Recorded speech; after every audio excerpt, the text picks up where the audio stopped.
हमारे यहाँ नरवाहन जी हुए, बहुत बड़े डाकू थे, पूरे ब्रजमंडल में थर थर कांपता था ब्रजमंडल, और यहाँ जो आता था उसको कर देना होता था राजा नरवाहन को।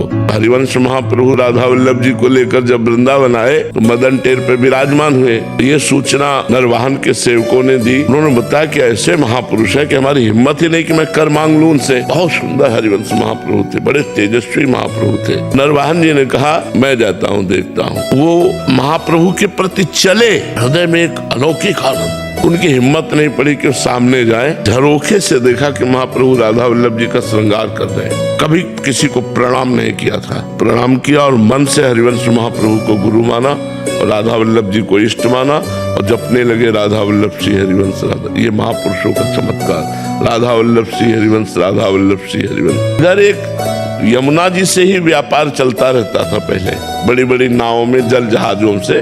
तो यमुना जी से एक व्यापारी जा रहा था, जैनी, करोड़ों असरफियों का व्यापारी था वो, स्वर्ण आदि का सब।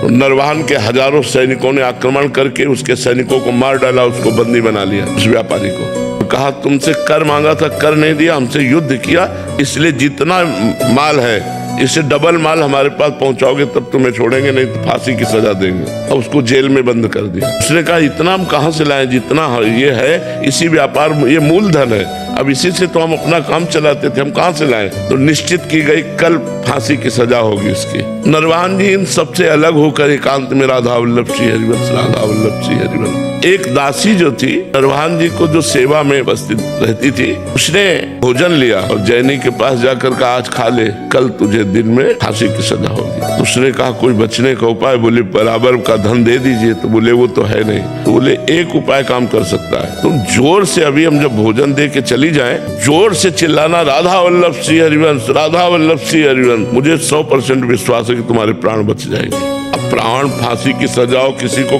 अरे वो जी जान से शुरू हुआ रात्रि में राधा वल्लभ, तो सुनी रात्रि तो ये आवाज नरवाहन के महल तक पहुंची। नरवाहन जी ने कहा अरे ये तो अपराध बन गया, हमारी जेल में हमारा कोई गुरु भाई आ गया। तो तुरंत आए और आकर के चरणों में प्रणाम किया और कहा क्षमा करो, मुझे पता नहीं था आप हमारे गुरु जी से दीक्षित है। वो केवल दासी ने बताया था। अपने सैनिकों को बुलाया और कहा इनको अभी मुक्त करो, और उनको खूब आदर सत्कार किया, खूब सम्मान किया। उस जैनी ने विचार किया कि जिनके नाम के बल से मुझे प्राण बख्शे गए, एक बार चल के दर्शन तो करूं। तो लोगों से पूछा कि राधा वल्लभ श्री हरिवंश के, तो बताया राधा वल्लभ इष्ट श्री हरिवंश आचार्य मदन टेर में विराजमान।